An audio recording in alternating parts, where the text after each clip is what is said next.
Buenas noches y bienvenidos a ECO. Les saludamos hoy lunes porque, como ya les dijimos en programas anteriores, hemos trasladado el día de emisión desde los martes hasta el lunes. Eso sí, nos vais a poder seguir viendo a la misma hora, a las 8:30, y como siempre nos podréis seguir tanto en directo como en diferido en la página de público.es. Así que tanto si os incorporáis al debate con nosotros ahora mismo, si lo hacéis en diferido, bienvenidos a nuestro programa, al que hemos en el que hemos querido tratar hoy acerca del tratado clandestino. Ese es el nombre que le hemos dado, porque vamos a hablar de un asunto de vital importancia, pero que no siempre acapara los principales titulares de los medios de comunicación. Nos referimos al Acuerdo Transatlántico para el Comercio y las Inversiones, o por sus siglas, el TTIP.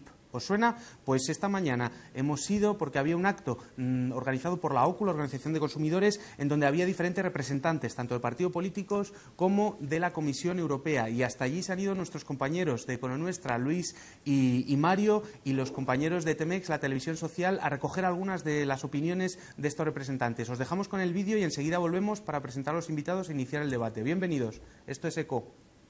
Las grandes multinacionales que van a poder incluso llegar hasta solicitar o demandar a los estados si piensan que han sido perjudicadas en sus inversiones. Por tanto, aunque se vende como un tratado de libre comercio, la verdad es que es un cambio radical en nuestro modelo, en nuestras normas y en nuestro proceso de regulación. Pues mire, para mí el acuerdo entre la Unión Europea y Estados Unidos que se está negociando es sobre todo la principal oportunidad que tenemos ahora mismo para impulsar el comercio y la inversión como fuentes de crecimiento y empleo para España.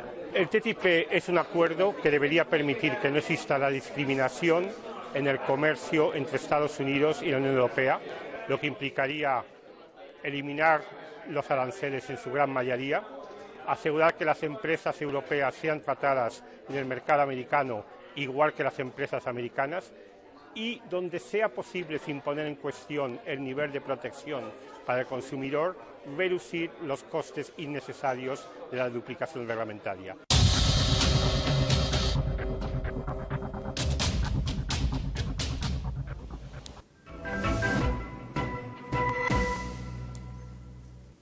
Pues lo acabamos de ver, nos hablaban del TTIP los diferentes representantes políticos. Y es que hay temas que por su contenido o por su significado son muy importantes para la vida de las personas, pero sin embargo no tenemos mucha información al respecto. El TTIP es uno de esos casos donde, a pesar de que las consecuencias que va a tener este acuerdo van a influir en la vida de las personas, de todos los europeos en diferentes aspectos, los gobiernos no están ofreciendo toda la información a sus ciudadanos, los gobiernos europeos ni la Comisión Europea, acerca de cuáles son las consecuencias y qué es lo que se está realmente negociando.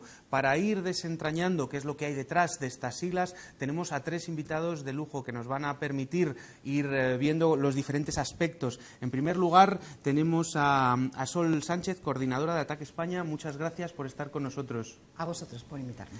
También tenemos a Antonio Palazuelos, profesor de Economía de la Universidad Complutense de Madrid y miembro de Econonuestra. Muchas gracias y bienvenido. Muchas gracias, profesor.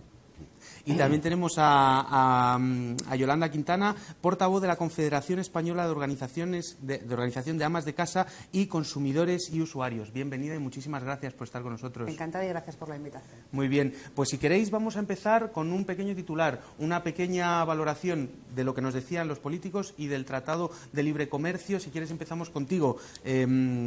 Sol, acerca de lo que estaban comentándonos, un titular. Bueno, pues bajo la forma aparente de un tratado de libre comercio e inversiones, realmente lo que tenemos sobre la mesa es el fin del Estado de Derecho y del derecho de los Estados. Lo que podríamos denominar, sin miedo a exagerar demasiado, como un golpe de Estado del gran poder corporativo transnacional de alcance transatlántico. Muy bien, muchas gracias. Antonio. Bueno, pues en la misma línea, evidentemente, este tratado es más que un tratado de comercio normal y corriente, no solo para la trascendencia de las dos áreas económicas tan significativas que son, sino sobre todo por el objetivo último o los objetivos últimos que se persiguen, que supongo que en el debate podremos desarrollarlos con tiempo, y que de alguna manera se va a intentar imponer al resto del mundo una serie de normas que va a ser muy perjudicial, sobre todo para países más débiles o con menos capacidad de respuesta. Muchas gracias. Bueno, la gran preocupación para las organizaciones de consumidores, como se ha visto esta mañana en el acto de la OCU y también para CEACU, es doble.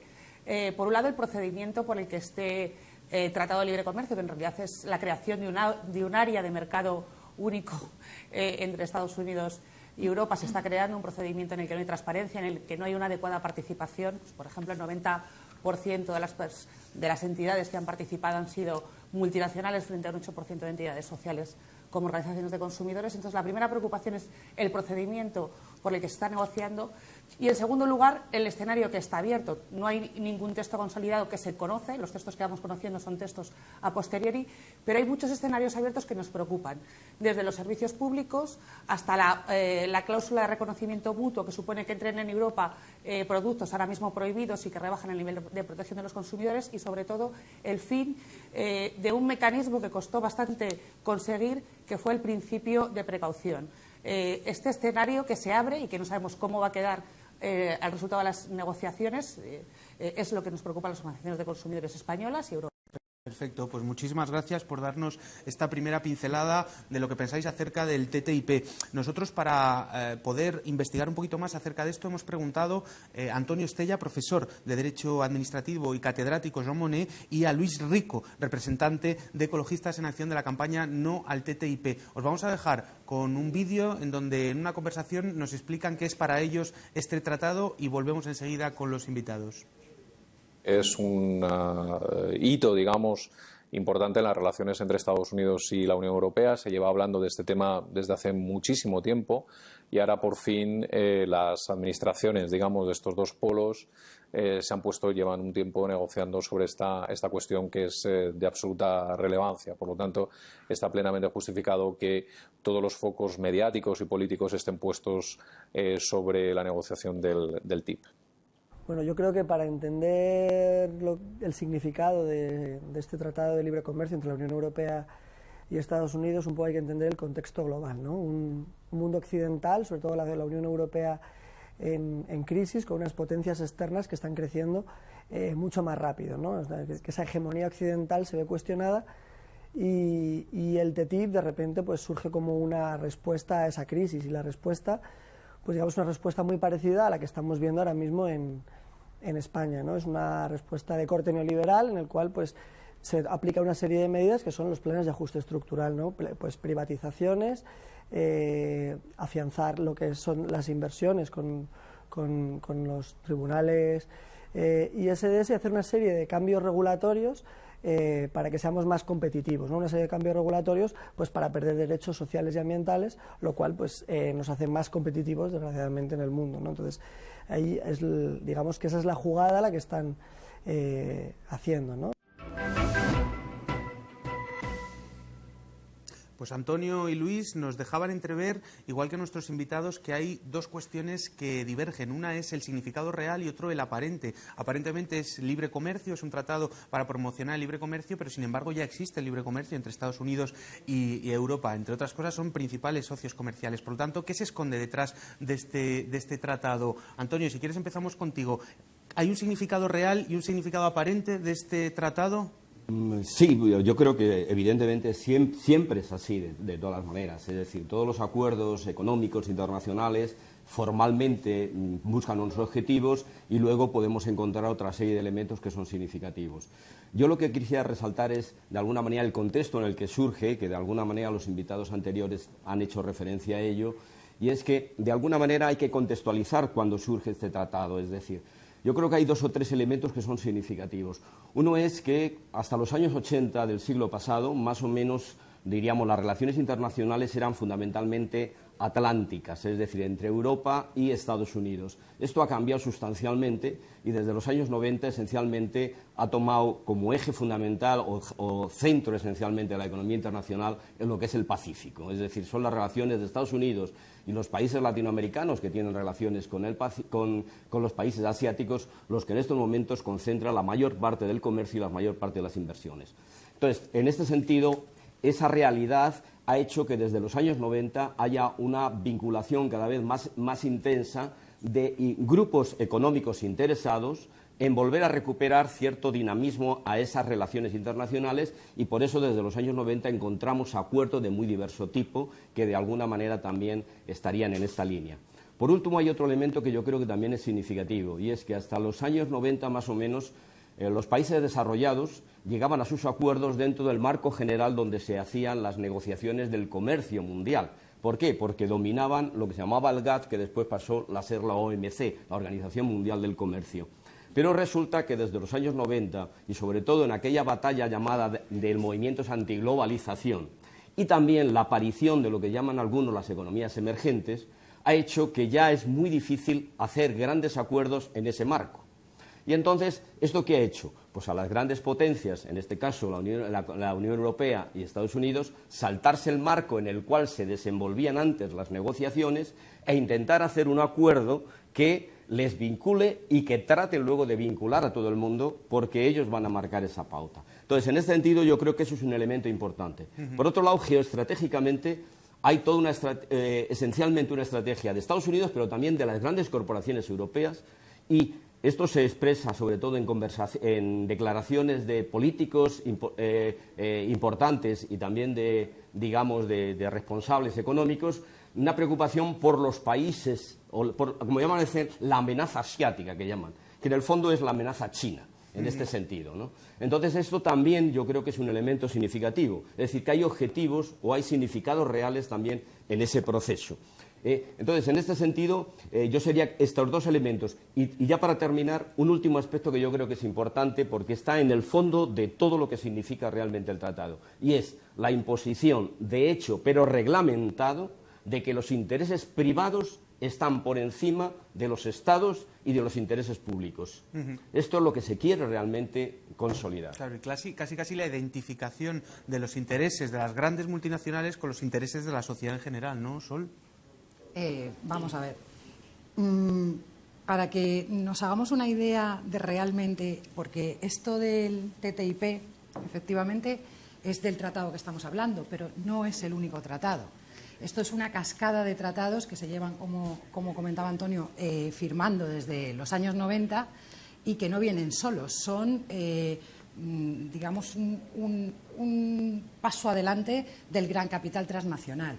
El pasado 19 de febrero recibíamos los datos de un informe de la UNCTAD que dice que hay un total de 3.268 tratados bilaterales de comercio e inversión de diferentes tamaños. Históricamente eran un país fuerte contra países más débiles. Es la diferencia de este, ¿no? Quizá el tamaño tan espectacular, quizá que son 800 millones de consumidores los que compromete un tercio la mitad del PIB mundial, en la mitad del PIB mundial, un tercio del comercio mundial, y que, como muy bien indicaba él, tiene otro tratado, digamos, parejo, que es el que se está negociando, el Transpacífico, y donde realmente Estados Unidos está echando mucha más carne en el asador, ¿no? Toda esta parte de posicionamiento geoestratégico, etcétera, consideramos que es importante, pero hay una cuestión que es fundamental y que es aquí, en estos dos grandes bloques económicos, ¿quién es el país débil? Y lo que a mí me gustaría que quedase muy claro es que el país débil somos todos los que no somos la élite financiera, porque las desregulaciones van a afectar a las ciudadanías de ambos lados del Atlántico, dependiendo, y es así como funciona este tratado, ¿no? Dependiendo de la regulación más baja, esto que es una herramienta, la herramienta fundamental de este tratado no va con las medidas arancelarias. La reducción de aranceles porque ya están eliminadas, entre otras cosas. Antes lo comentaba este señor, ¿no?, que ha salido en el vídeo, y resulta que los aranceles están a una media del 2% entre Estados Unidos y la Unión Europea. Los aranceles agroalimentarios, que son más altos, ¿no?, de los más altos que hay, están a un 7% más o menos en el lado norteamericano y en me parece que 16-17% en el europeo. Para que nos hagamos una idea, la media mundial es del 60%, y esa es la parte más regulada. son las normas que protegen todas las áreas, desde la laboral, la de consumo, la medioambiental, las que son el objetivo real de este tratado. Yolanda, desde la perspectiva de los consumidores, ¿cuál es el impacto que puede tener este tratado? ¿Qué es lo que puede tener mayor impacto en la vida de los consumidores, que al fin y al cabo son prácticamente todos los ciudadanos europeos? Sí, bueno, en primer lugar, como estamos viendo, es un marco que no surge a demanda de los ciudadanos europeos, ni mucho menos de los consumidores. Es un marco que responde a supuestos intereses económicos. Las organizaciones de consumidores estamos acostumbradas, cuando negociamos normas a favor de los derechos de los ciudadanos, pues que tener una adecuada protección de la salud, de nuestros intereses económicos, que los precios sean adecuados, el derecho a la información. Bueno, pues estamos acostumbradas a que se pongan sobre la mesa intereses particulares de las empresas, pero como tú bien decías, ahora estos intereses particulares que antes formaban parte de la negociación y que de hecho los europeos eran muy escépticos, hay un Eurobarómetro que así lo refleja. Los europeos consideran que las normas comunitarias defienden más los intereses privados de las empresas que los intereses generales de todos los ciudadanos. Bueno, pues esto termina por consolidarlo. Es algo que los consumidores no hemos pedido y que responde supuestamente a intereses económicos de las empresas, que también, bueno, hay que poner un poco en entredicho, ¿no? Porque los argumentos que se están poniendo sobre la mesa, pues por ejemplo esta mañana que iban a mejorar las inversiones, pues no tiene mucho sentido. O sea, de hecho, las exportaciones, bueno, las exportaciones en un contexto de crisis económica crecen, pero no como no para amortiguar la crisis, sino como resultado de esta crisis. Es decir, que por un lado los argumentos económicos que se dan no son creíbles, en segundo lugar los consumidores no lo hemos pedido y las consecuencias pueden ser nefastas. En primer lugar, para el derecho a la salud. No queda claro si el principio de precaución, que es un principio que es distinto en Europa que en Estados Unidos. Explícanos un poco el principio de precaución, bueno, pues, para los televidentes, que no quede. El principio de precaución, bueno, pues tiene ya casi 20 años en nuestra normativa y surge en un contexto cuando las normas de protección de los consumidores en Europa realmente protegían a los consumidores. Hay que tener en cuenta los precedentes, que es otra de las razones de preocupación, que en los últimos 14 años todas las revisiones de la normativa comunitaria han ido a retroceder o a perder derechos que los consumidores hayamos conseguido. Uno muy importante era el principio de precaución. Este principio de precaución supone cómo se va a aplicar el derecho a la salud y la seguridad de los consumidores. Cuando un producto se pone en el mercado, hay dos maneras de autorizarlo. Uno, que demuestre que es seguro, y otro, que es, en virtud del principio de precaución, que si hay dudas razonables de que puede no ser seguro, aunque no esté demostrado esa inseguridad, no se pone en el mercado. Es decir, que en caso de duda no se pone en el mercado. Esto es como funciona en Europa. ¿Qué es lo que está ocurriendo ahora mismo en las negociaciones? Que se está yendo, tal como ha reconocido expresamente el negociador esta mañana de la Comisión Europea, se está yendo sector por sector y verificando si hay evidencia científica que hay riesgo. Esto contradice absolutamente el principio de precaución. Puede haber productos, por ejemplo, en el caso de sustancias químicas prohibidas en la Unión Europea, que están prohibidas en Europa no porque se haya demostrado un riesgo, sino porque no se ha demostrado que sean seguros. Esto se va a alterar por completo. Claro, o sea, que en realidad lo que se está negociando son las prescripciones democráticas, o que antropológicamente o que históricamente incluso en cada uno de los países se han desarrollado las leyes, el derecho, pero que eso se quiere homogeneizar y siempre se homogeneizará a la baja, ¿no? Bueno, y una puntualización, porque incluso, ya por completar este último argumento, es que esto puede ir incluso a peor. Es decir, el tratado puede quedar así, pero el tratado contempla dos cosas. Por un lado, tribunales extrajudiciales. Quiere decir que si una empresa puede perder inversiones que tenía previsto rentabilizar, por ejemplo, pues España decide que, en virtud de que algo hay bastante consenso, la obesidad infantil, se ponen restricciones a la publicidad de determinados alimentos y Yolanda, pierde te corto porque ingresos. vamos a hablar del ISIS un poquito más tarde, Vale. y acabas de hablar del representante de la Comisión Europea, y es que tenemos unas declaraciones acerca de las bondades del acuerdo. Vamos a verlo y continuamos el debate. Bueno, permítame decirle que yo creo que estamos haciendo las negociaciones de una forma más abierta que cualquier otra negociación comercial. Todas las propuestas que nosotros hemos presentado a Estados Unidos en la negociación están disponibles en la web de la Comisión Europea. Hemos hecho pública información detallada sobre todos los temas de la negociación y estamos en un diálogo continuo con la sociedad civil para explicar qué es lo que se está negociando, qué es lo que queremos, qué es lo que no queremos. Luego yo creo que francamente hemos hecho un gran esfuerzo de asegurarnos de que haya el máximo de información posible para el ciudadano europeo. La Comisión ha hecho un gran esfuerzo de información para el ciudadano europeo. ¿Es así, Sol? No. ¿No? No, el ciudadano europeo ha hecho un gran esfuerzo para informarse. Es la democracia a golpe de filtración, que decían. Y ha hecho un gran esfuerzo para participar, sí, por supuesto. A ver, inicialmente, el título que le habéis puesto, ¿no?, al programa, que es el tratado clandestino, yo al principio me quedaba así, porque realmente no es que sea un tratado secreto, pero es que es completamente opaco, es decir, no es secreto en tanto en cuanto, es verdad, sabemos que están negociando ¿qué? Pues gracias a que nos han filtrado cosas, si no, no sabríamos nada. Y gracias a que la sociedad europea, la ciudadanía, se está volcando, porque si no, probablemente seguiríamos sin saber nada. De hecho, se lanzó este verano, un poquito antes del verano, una consulta sobre la cláusula ISDS, que ya apuntaba Yolanda, que hablaremos de ella, entiendo, y contra todo pronóstico, en una consulta por Internet que tardabas 1 hora y media en contestar y estaba toda en perfecto inglés, participaron 150.000 ciudadanos, de los cuales el 97% se mostraron en contra. Y todo el comentario que nos hemos encontrado de Cecilia Malmström es que hay cierta escepticismo. O sea, no sé si tenemos que ir con una pancarta a su casa para que vea que hay rechazo de plano. Claro, escepticismo. Antonio, ¿cómo se están produciendo las negociaciones de todo esto? ¿Se sabe algo? No, bueno, luego, primero, posteriormente vamos a ver sí, un vídeo donde nos dicen los invitados, pero quería saber vuestra opinión al respecto. ¿Se sabe o no se sabe? Porque nos estaba diciendo el representante de la Comisión Europea que están poniendo toda la información en la web de la Comisión. Es decir, nosotros si entramos ahora mismo, ¿podemos saber cómo están las negociaciones? No, yo creo que hay un cinismo muy claro por parte de las autoridades, tanto comunitarias como de los diferentes estados. Es decir, aquí hay una responsabilidad compartida, relativamente, en la medida de que ha habido un ocultamiento muy interesado, claramente, y como estamos diciendo insistentemente, la información ha habido que sacarla casi con cuentagotas y de manera casi medio clandestina. Cuando uno se conoce cómo le llega la información a los poquitos europarlamentarios que pueden, digo, de la Comisión de Comercio Exterior del propio Parlamento Europeo, pueden acceder a eso, donde no pueden entrar ni con cámaras, ni con relojes, ni con nada que se pudieran llevar esa información, claro, uno se queda, digamos,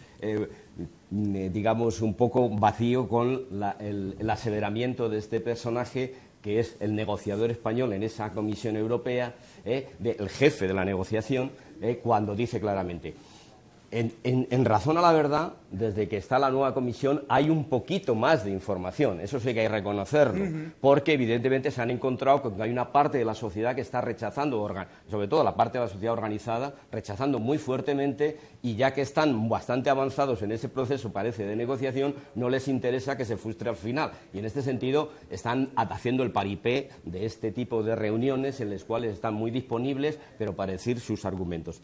Yo creo que a la hora de analizar la negociación es importante un poco centrarse, aunque quizás luego lo hagamos con más detenimiento, sobre el papel que han jugado los diferentes actores, porque, como digo yo, aquí hay una responsabilidad compartida respecto a cómo está siendo la negociación. No por solo parte... la Unión Europea, sino también los Estados miembros, es decir, España, el gobierno de España, de Italia, de Francia, que están en connivencia con esta ocultación, ¿no? Hay muchas veces que se ha jugado con la idea de que los gobiernos no están informados. Hay un miembro del gobierno en las negociaciones, de cada uno de los 28. Es decir, que no están informados no es verdad.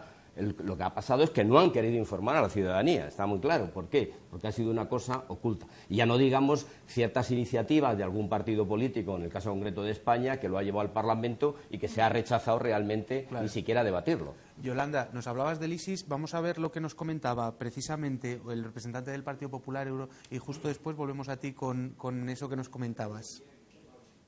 La protección de inversiones es una cuestión efectivamente muy debatida, quizás muy debatida ahora porque no ha sido debatida suficientemente en el pasado.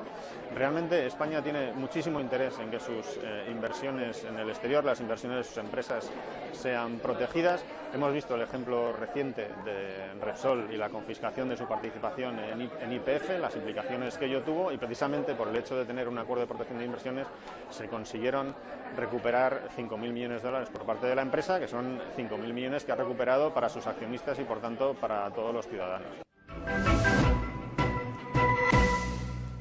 Bueno, nos hablaban de lo positivo que es tener acuerdos de inversión entre los Estados, porque se pueden recuperar algunos millones para los accionistas, que por lo visto son los mismos que los ciudadanos, accionistas y ciudadanos. Para el representante del PP eran lo mismo. Sí, me ganaste el último comentario porque yo precisamente iba a empezar por ahí, ¿no? O sea, solo hay que ver sectores como el sector eléctrico, donde los intereses de las empresas son los intereses de los ciudadanos. O sea que sí, claro. en absoluto rechazamos esa hipótesis de partida, ¿no? Y ejemplos hay a decenas, ¿no? El sector eléctrico, el sector energético, la telefonía, etcétera. Bueno, supone este sistema de mecanismos de resolución de conflictos extrajudicial supone dos cosas. Por un lado, la pérdida de la soberanía y de un mecanismo democrático de legislar a favor de los ciudadanos. El ejemplo que quería poner antes, bueno, pues suponemos que el Estado español, por ejemplo, el Departamento de Sanidad quiera imponer una restricción, que hay algo que hay bastante consenso, hasta el punto que existe en un código de autorregulación, limitar la publicidad, pues por ejemplo, de bebidas refrescantes, que hay una gran marca norteamericana con un mercado muy importante europeo.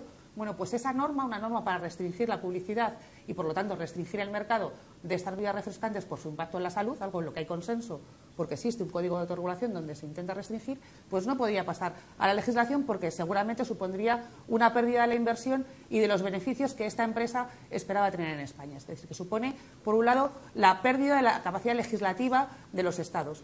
Y, en segundo lugar, bueno, supone una gran falsedad. Esta mañana una de las eurodiputadas lo ha puesto encima de la mesa, como estos mecanismos suponen una manera de conseguir ingresos a largo plazo. Es decir, no es tanto un mecanismo jurídico como un mecanismo de conseguir beneficios en virtud de la debilidad de los países y de esta capacidad de regulatoria que van a asumir a partir de ahora. Claro, tal vez por eso, por todo lo que nos están comentando los invitados, por todas esas consecuencias que no quieren que los ciudadanos sepan, básicamente porque ya está habiendo con esta poca información muchísimas voces en contra, nos están ocultando todas las consecuencias, y de ello ha hablado tanto Luis como nuestros dos invitados, Luis y Antonio, estaban hablando sobre la clandestinidad con la que se está negociando este tratado. Vamos a verlo y volvemos enseguida. No está en absoluto justificado este grado de opacidad y este grado de falta de transparencia en la negociación. Yo mismo he sido incapaz de tener un borrador, ¿no?, del TIP, del estado en el que se encuentra la negociación del TIP en este momento, ¿no? Y es completamente injustificable, ¿no? Es como si en la negociación del Tratado de la Unión Europea, Tratado de Funcionamiento, Tratado de Lisboa, los sucesivos borradores que se van produciendo, que en el fondo no dejan de ser sobre una materia relativamente similar a esta, pues los ciudadanos, los expertos, los académicos no fueran capaces de poder consultarlos, ¿no? Bueno, pues esto es lo que está pasando en este caso y yo creo que no se justifica en absoluto. Da pie, además, a que haya muchas organizaciones sociales, movimientos sociales, incluso algunos partidos políticos que estén denunciando esa opacidad, no solamente por la opacidad en sí mismo, sino porque quien algo oculta es porque quiere ocultar algo y, por tanto, podemos tener sorpresas en un momento determinado en relación con este tratado. Yo creo que esas críticas pues pueden estar justificadas. Efectivamente, nos podemos encontrar con algún tipo de sorpresa en un estadio más avanzado de la negociación. Han publicado una serie de textos, de puntos de posición, pero seguimos sin saber lo que realmente nos importa, ¿no?, que son las ofertas y contraofertas que se están llevando en las mesas de negociaciones. Digamos que la Comisión Europea se excusa en que una negociación así debe permanecer oculta para no enseñar las cartas a la otra parte, que sería Estados Unidos. Sin embargo, no nos están diciendo ni siquiera las cartas que ya han enseñado a Estados Unidos, ¿no? Lo cual nos da que pensar que realmente con quien está jugando la partida no es con Estados Unidos, sino contra la población europea y estadounidense, ¿no? Otra cosa que nos preocupa con la poca transparencia con la que están llevándose las negociaciones es el alto acceso que están teniendo los lobbies industriales a estas, ¿no? Un 92% de las reuniones sobre el TTIP se han producido con representantes de la industria, ¿no? Entonces, esto pues nos hace temer, esta falta de equilibrio nos hace temer, y la falta de transparencia nos hace temer que las peticiones de la industria, que sí que están pidiendo abiertamente una desregulación de nuestros derechos sociales y ambientales, pues se vayan a tener más en cuenta, ¿no? Bueno, para algunos, desde luego, nos decía Antonio que podemos tener alguna sorpresa cuando conozcamos los términos en los que se está negociando este acuerdo, pero para otros, por ejemplo, los lobbies industriales, no va a haber ninguna sorpresa porque son ellos los que lo están negociando. ¿cuáles son las áreas principales que se están negociando en el TTIP, de acuerdo con lo que sabemos a raíz de las filtraciones? Si quieres empezamos contigo, Sol. ¿Qué es lo que sabemos? ¿Qué se está negociando ahí dentro? ¿Cómo podemos saber los ciudadanos cuáles son las consecuencias que va a tener este tratado? No va a haber prácticamente ningún aspecto de la vida y de la convivencia de las personas que no se pueda ver afectado. Esto toca derechos laborales, normas medioambientales, lo que comes, cómo produces. Pero en el sentido de derechos laborales, ¿qué es lo que se está negociando? ¿Cómo se pueden reducir a la baja estos derechos laborales de los ciudadanos europeos, por ejemplo? Después de la reforma laboral parece imposible, pero no. Como decíamos, el mecanismo de armonización regulatoria, que suena muy bien lo de armonización, pero vivimos en el reino del eufemismo cuando empezamos a bucear en el contenido de este tratado. La armonización siempre va a ser una armonización, tomando el ejemplo del pasado y lo que ya podemos ver, a la baja entre las dos partes. Es decir, si la normativa americana beneficia más a las corporaciones transnacionales y los beneficios de los inversores, evidentemente esa va a ser la que se prime. Por ejemplo, Estados Unidos ha firmado poquísimas de las normas de la OIT, de la Organización Internacional del Trabajo. Evidentemente, creo que allí prima una ley que es el derecho a trabajar, que es que tienes derecho a trabajar y prácticamente a nada más. No se protege el derecho de sindicación ni el de huelga. Evidentemente, eso es mucho más beneficioso para las compañías transnacionales y para fomentar los beneficios. Pero a mí me gustaría apuntar también una cosa, y es que es imposible, por esta amplitud de sectores que se van a ver afectados, que para cuando quieren terminar el tratado, que sería a finales de este año, probablemente se demore en el tiempo porque hay bastante desacuerdo en ciertas cosas y además presión ciudadana, afortunadamente. Aparte de esas herramientas, hay estructuras que se quieren dejar fijas en el tiempo, que es la Comisión de Cooperación Regulatoria, una de ellas, otra es el ISDS, que bueno, habría que explicar un poco más en qué consiste, pero la Comisión de Cooperación Regulatoria es un organismo que podrá tener la oportunidad de todo lo que no se haya cubierto en esta primera fase, negociarlo a posteriori, incluyendo, si no se mete el ISDS, meterlo después cuando ya esté firmado. Que se les olvide, ¿no? Efectivamente. Sí, cualquier tipo de norma que afecte al comercio tiene que pasar antes por esta comisión. Es decir, tiene una capacidad de lectura privilegiada previa. Es decir, va a ser como una cámara legislativa previa a las democráticas que ya existen, ¿no? Entonces, aunque en teoría no sería vinculante, todos sabemos el resultado, ¿no?, de esta capacidad privilegiada de poder ver cualquier iniciativa legislativa que las instituciones democráticas europeas quieran poner en marcha. Yolanda, aprovecho que te tenemos aquí para preguntarte acerca de la protección de datos, que es un tema que afecta también a la parte de los consumidores y que seguro que en vuestra organización estáis o habéis trabajado porque, entre otras cosas, parece ser que las negociaciones han tenido alguna dificultad principalmente en torno a esto, ¿no?, a la protección de datos.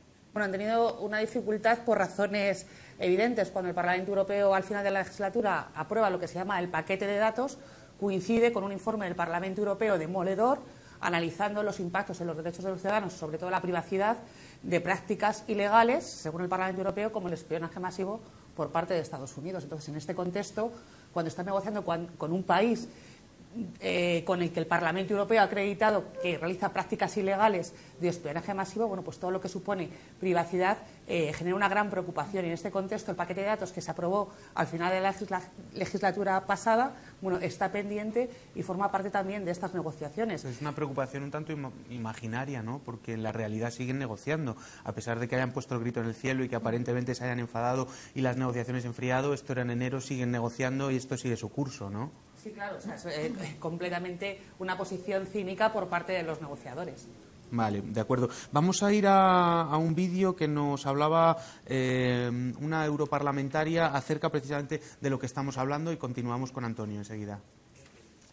Los únicos beneficiados son las grandes corporaciones, ni siquiera las empresas de pequeño y mediano tamaño, que van a ser una de las mayores perjudicadas en esto porque van a ser incapaces de competir en gastos de producción, en gastos de comercialización, en redes de comercialización que tienen ya montadas las multinacionales, no van a poder competir con ellas, lógicamente.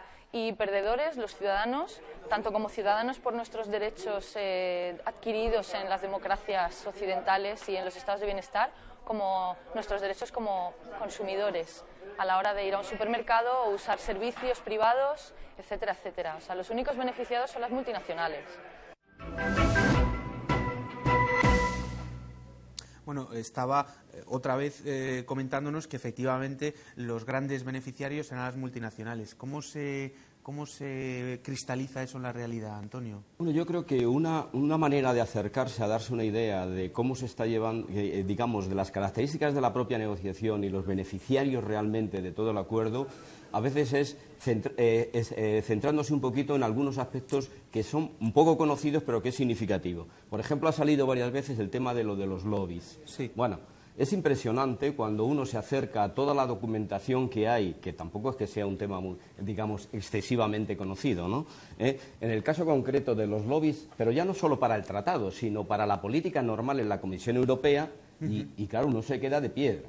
Por ejemplo, los datos que nos dan es que dicen que hay entre 15.000 y 20.000 personas trabajando en los lobbies para las diferentes empresas y grupos en las políticas que se hacen diariamente en la Comisión. Es decir, son gente que, por hacer el mismo símil, igual que antes cuando íbamos a la Seguridad Social, al médico, veíamos siempre a alguien de alguna farmacéutica esperando antes de que entráramos nosotros, aquí es igual. Es decir, a los europarlamentarios constantemente les están visitando para influir. La importancia de este tratado es que si se llega a aplicar en los objetivos que se pretenden, no es solamente es que se va a influir, sino que se va a reglamentar desde los propios lobbies. Es decir, este es el eje fundamental de este elemento. Entonces, los lobbies ya son gente muy profesionales que tienen una capacidad, digamos, de influencia importante. Luego, otro elemento fundamental, que luego lo analizaremos más si volvemos a hablar un poco de este mecanismo de solución de controversias, evidentemente tiene que ver con la enorme desigualdad o asimetría que hay entre el poder enorme de las empresas y la escasa capacidad que tienen muchos países. En muchos de los conflictos, de nada menos de los 500 y pico que están más o menos, documentados, muchas veces encontramos que las ventas o el valor de una empresa es 200 veces el valor del PIB de un país con el que está litigando. Entonces, claro, evidentemente podemos pensar las repercusiones que esto puede tener en ese tipo de licitación. El desequilibrio de medios. Déjame porque tenemos a Pedro Chávez, que es profesor de Ciencia Política de la Universidad Complutense de Madrid y además consejero del Grupo Parlamentario de la Izquierda Europea. Y tenemos una conexión, está en Bruselas él, y nos va a hablar precisamente de qué acceso tienen los lobbies a esa documentación y qué acceso tienen los parlamentarios. Y continuamos hablando. Vamos a ver si le tenemos en conexión. No sé si está... Hola, Pedro, ¿qué tal? ¿Cómo estás? Hola, ¿qué tal? ¿Cómo estamos? Encantado de tenerte, muchas gracias, buenas noches. Estábamos aquí hablando, no sé si lo estabas pudiendo seguir, estábamos hablando acerca de la capacidad que tienen los ciudadanos de acceder a la información acerca de las negociaciones y la capacidad que tienen los lobbies, que aparentemente no solo tienen capacidad de acceso, sino también capacidad de realizar la negociación en sí misma, ¿no? De influir en las instituciones europeas. ¿Cómo lo ves tú desde allí? ¿Qué nos puedes contar? Esto yo creo que lo que estabais comentando hasta hace un momento, ¿no? Hay una asimetría brutal entre la capacidad de los ciudadanos para acceder a información significativa sobre lo que se está negociando y la capacidad de las empresas para intervenir en la misma negociación, ¿no? Y creo que el ejemplo más significativo de hasta qué punto esta asimetría va en perjuicio de los intereses y los derechos de los ciudadanos y ciudadanas es que ya se ha negociado, hay un precedente de esta negociación, que es el Tratado Comercial llamado CETA, que la Unión Europea ha negociado con Canadá, que se firmó el 26 de septiembre de este año, del año pasado. Me imagino que hay mucha gente pues que lo ignora, que lo desconoce. El documento en su conjunto se conoció el mismo día en el que se firmó por parte de los representantes de la Comisión Europea, de la Unión Europea y del Gobierno de Canadá, y el documento tiene la friolera de 1.700 páginas. ¿Cuánto, perdona, que no te hemos escuchado bien? 1.700 páginas. O sea, ese documento... Para leérselo en una noche, ¿no? Claro. Sí, además en inglés, solo en inglés, etcétera, ¿no? Y la cifra que ha dado Antonio es una cifra incluso discreta, ¿no? Porque esto no se conoce exactamente, pero lo que se dice aquí en el ámbito del Parlamento Europeo es que el número de lobistas no es 20.000, es 30.000, que es un número significativamente superior. Y como habéis además señalado, pues el acceso de los lobbies a los comisarios y a los europarlamentarios que es muy diferente a las cosas que pueden tener los ciudadanos, organizaciones sociales, al intentar intervenir en la negociación, ¿no? Claro. Aquí en este sentido hay muchas trampas. Una preguntita más. ¿Nos podrías decir actualmente dónde se encuentran las negociaciones? ¿Cómo están las negociaciones? Sí, yo creo que, me imagino que para mucha gente será una sorpresa, visto lo que estamos comentando sobre la importancia del tratado, saber que el tratado empezó a negociarse a finales del año 2011. Es decir, llevan 4 años negociando sobre este tratado a espaldas de los ciudadanos, porque solo durante el año pasado y durante este año, y como decía una de las intervinientes, gracias a la movilización social, se ha puesto de manifiesto hasta qué punto este tratado era importante y se desconocía, ¿no? Así que estamos ahora a principios de febrero se celebró en Bruselas la 8ª ronda negociadora. Y ya se han celebrado 8 rondas negociadoras entre los representantes de la Unión Europea y Estados Unidos. Y esta 8ª ronda negociadora ha tenido muchísima importancia, porque ha sido en la que se ha aprobado la creación del Consejo de Cooperación Regulatoria, ¿no? Y aquí quiero advertir sobre que hay 2 mecanismos, uno al que se estoy refiriendo insistentemente, que es el de los ICBS, este mecanismo de resolución de disputas entre los inversores y los estados, que a fecha de hoy muy probablemente o no se apruebe en su formulación original o sufra algunos recortes significativos, ¿no? De hecho, los socialistas franceses y los socialdemócratas alemanes ya han hecho dos comunicados oponiéndose frontalmente a este mecanismo, por lo menos en sus actuales redactados, ¿no? Lo que estamos teniendo, lo que nos parece que está ocurriendo, es que una buena parte de eso se está desplazando hacia este mecanismo de cooperación regulatoria que no tendrá ningún control público, ningún control democrático y donde se sustanciarán pues, una buena parte de las cosas que ahora puedan quedar en el aire. Claro. ¿No? Así que muy atentos a las 2 cosas, porque nos parece que van a ser por donde se nos va a ir. Este va a ser el agujero negro de nuestros sistemas democráticos de manera definitiva. Estupendo. Muy bien, pues muchísimas gracias, Pedro, por darnos esta información de primera mano. Ha sido un placer charlar contigo. Espero que nos podamos seguir viendo y que si te pasas por aquí, pues por Madrid, pues te tengamos en el plato. Muchas gracias a vosotros. Suerte. Buenas noches. Hasta luego, Pedro. Pues ya lo estabais escuchando, ¿no? Poco acceso, poca información. Sí, Yolanda. Sí, bueno, a mí me gustaría explicar con un caso concreto lo que estaba poniendo sobre la mesa, ¿no? Las dificultades para negociar y para intervenir por parte de las organizaciones y de las entidades sociales como podemos ser las organizaciones de consumidores. O sea, el problema no es que el documento tenga 1.700 folios. Yo creo que cualquier organización social que interviene en Europa, bueno, pues si te tienes que leer eso, te lo lees. El problema es que los mecanismos de participación que están previstos no son inocentes. Entonces, no es que haya que leerse y trabajar 1.700 folios, sino que te los den la noche anterior, que sepan que al día siguiente tienes una reunión de otro sector distinto. Un ejemplo muy didáctico. Las organizaciones de consumidores participamos en la elaboración de normas europeas. Una muy reciente, un reglamento que ha entrado en vigor en diciembre sobre etiquetado alimentario. Bueno, pues en estas reuniones, donde intervenimos las organizaciones de consumidores, estás participando por parte de las organizaciones de consumidores una persona y luego por parte de los sectores económicos un señor de los supermercados, un señor de la industria, un señor del azúcar, un señor de los ganaderos. Entonces,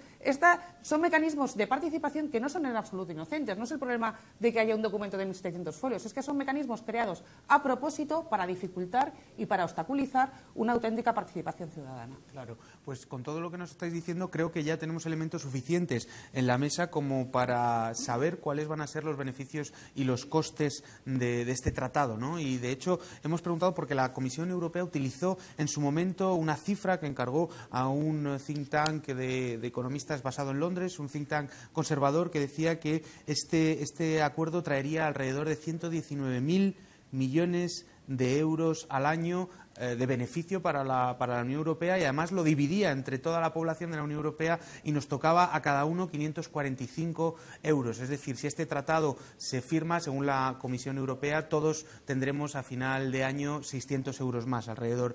Y para los norteamericanos eran 95.000 millones de euros. Pero claro, hay otros informes que no están realizados por lobbies o por think tanks conservadores que hablan de hasta la destrucción de 600.000 puestos de trabajo. Vamos a ver lo que nos comentaban Luis y Antonio acerca de estas supuestas cifras que estaban moviendo, con las que estaba jugando la Comisión Europea. Yo creo que estos cálculos que hace la Comisión Europea son muy poco creíbles, ¿no? Porque no sabemos de dónde salen esos cálculos, ¿no? De dónde salen las matemáticas, digamos, de dónde salen los números que hace la Comisión Europea. No se puede saber. Indudablemente, un acuerdo de este alcance, que es un acuerdo importante porque afecta a muchas materias, tanto en el ámbito de las mercancías como de los servicios, pues probablemente generará beneficios económicos importantes para las dos zonas, ¿no? Pero también hay que mirar los costes, ¿no? Y los costes aquí pueden llegar a ser importantes. A mí me preocupa especialmente toda la inclusión en la negociación de servicios sociales y de servicios públicos, educación, agua incluso, servicios sanitarios.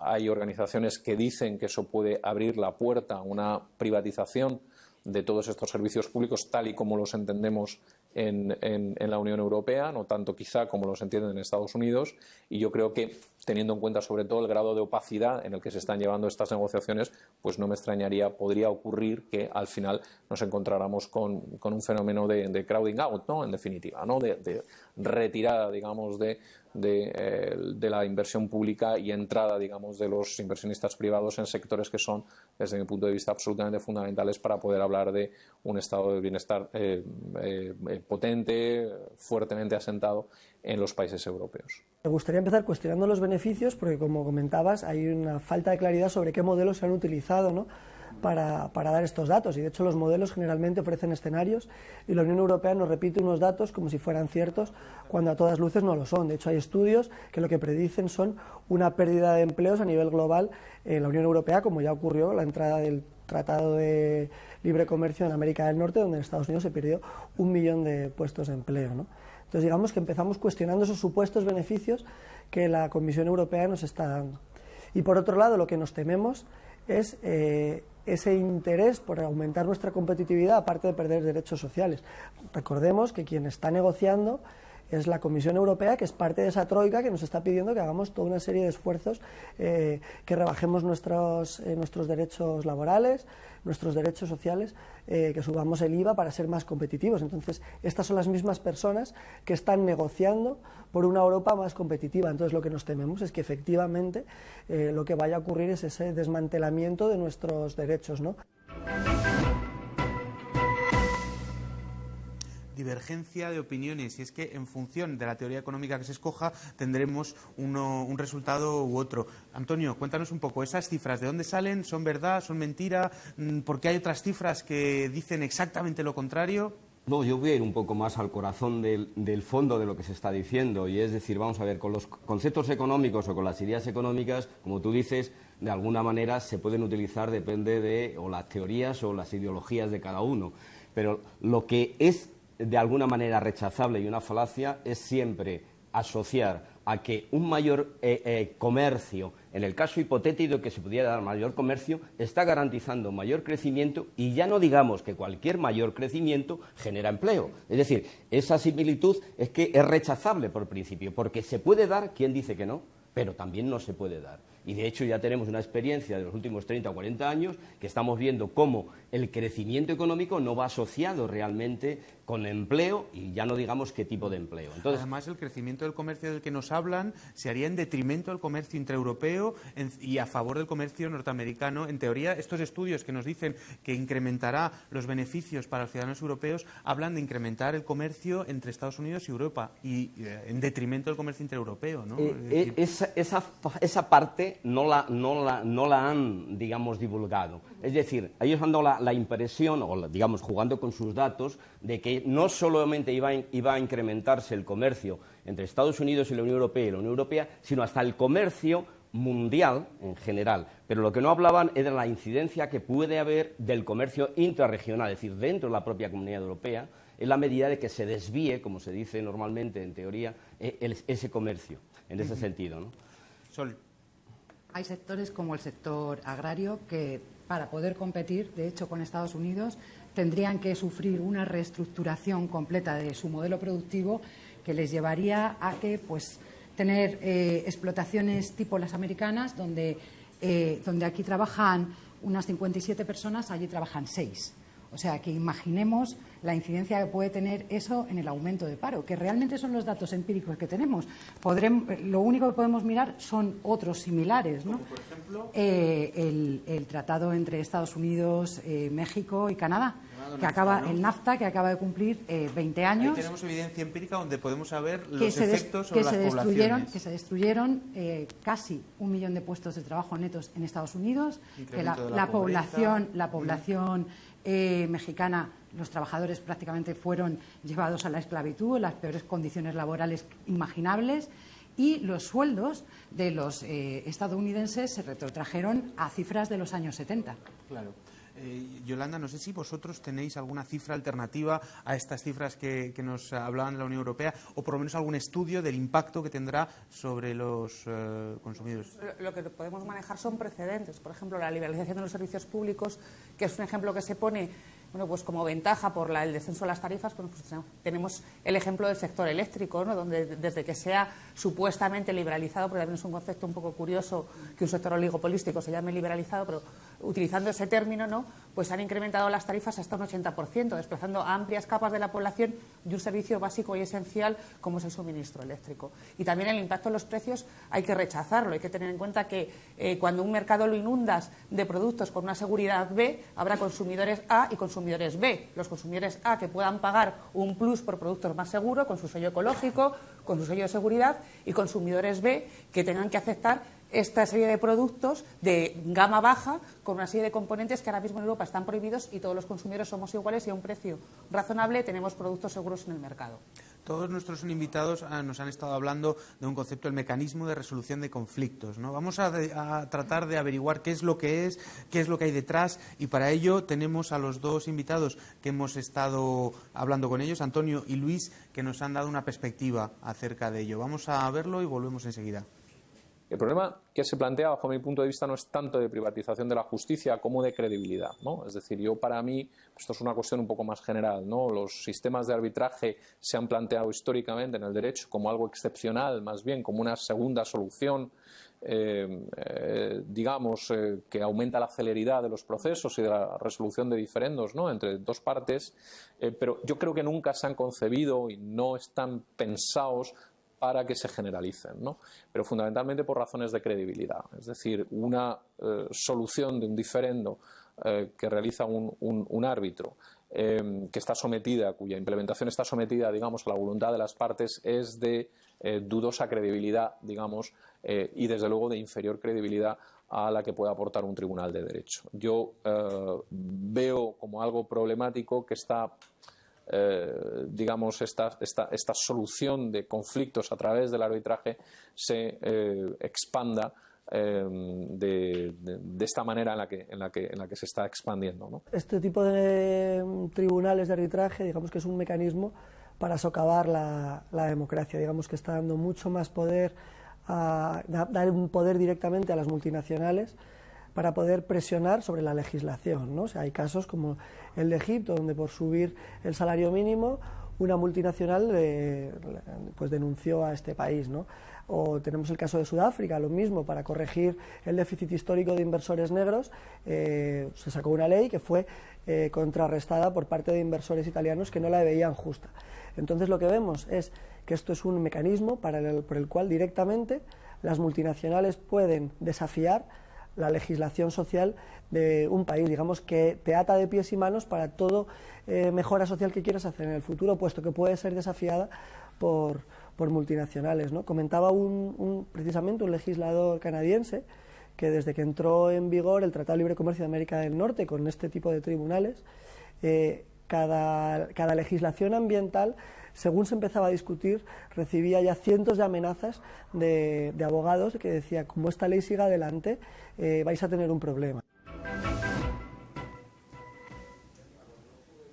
Bueno, pues los mecanismos de resolución de conflictos normalmente se incluyen en los acuerdos de inversión para supuestamente proteger a los inversores cuando pues legislaciones de algún país pueden modificar y afectar a sus inversiones. Pero estos, como nos decían los invitados, Antonio, hasta ahora estos acuerdos o estos mecanismos de resolución de conflictos no se habían instaurado entre zonas comerciales de alta renta per cápita, ¿no?, como Estados Unidos y la Unión Europea. No, ese es uno de los elementos más débiles del argumento de por qué poner en marcha este tipo de tribunales. Se justificaba que era esencialmente para casos concretos de países donde no era muy fiable los sistemas judiciales. Claro, que eso se diga para Estados Unidos y para Europa desmonta totalmente el argumento fundamental y la falacia sobre el que está sustentada. Pero es que si encima analizamos, que está ya muy documentado, todos los casos que tenemos de conflictos y de alguna manera que se han ido dando, que como decía antes, hay nada menos que 560, y sobre todo también cómo funcionan estos tribunales de arbitrajes. Porque parecen un sistema legal en la sombra, o no en la sombra, pero por lo menos al margen y de forma paralela a los Estados de Derecho. Claro, totalmente fuera de los Estados. Es decir, ese es el objetivo fundamental. Digamos que las legislaciones nacionales, digamos, no puedan de alguna manera aplicarse a decisiones o actuaciones económicas que se puedan dar. Simplemente analizando, por ejemplo, cómo funcionan estos tribunales, yo voy a dar dos datos solamente para no acaparar el tiempo, es significativo. Es decir, el tribunal está compuesto por 3 abogados que normalmente provienen de grandes bufetes internacionales, normalmente estadounidenses y británicos. Fíjate, 15 personas han juzgado prácticamente el 70% de todos los conflictos que ha habido ahora. El abogado que hace de defensor está cobrando normalmente alrededor de $1.000 hora de trabajo. Y los árbitros, de alguna manera, están también más o menos en la línea. ¿Les interesa que haya conflictos entre los Estados y los inversores para rentabilizar esos sistemas y aparatos judiciales paralelos? Y luego, ¿no? otro elemento que también es una variable, yo creo, importante, es que cuando analizamos los personajes que están detrás de todo esto, vemos que hay también puertas giratorias para esto. Es decir, es gente que viene de la política, se dedica al negocio y vuelve a la política. Es decir, que lo de la independencia de estos tribunales, que sería el argumento que los inversores plantean, el tener la confianza de que un tribunal independiente, ¿cómo puede ser independiente con estas características? Claro.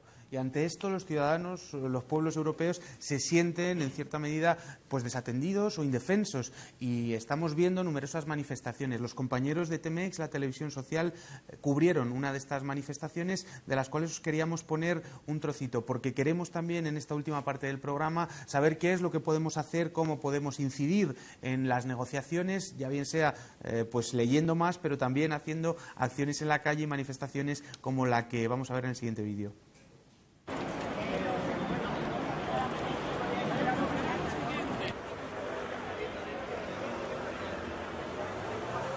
Estamos aquí concentrados la campaña No al Tratado Transatlántico de Comercio e Inversiones.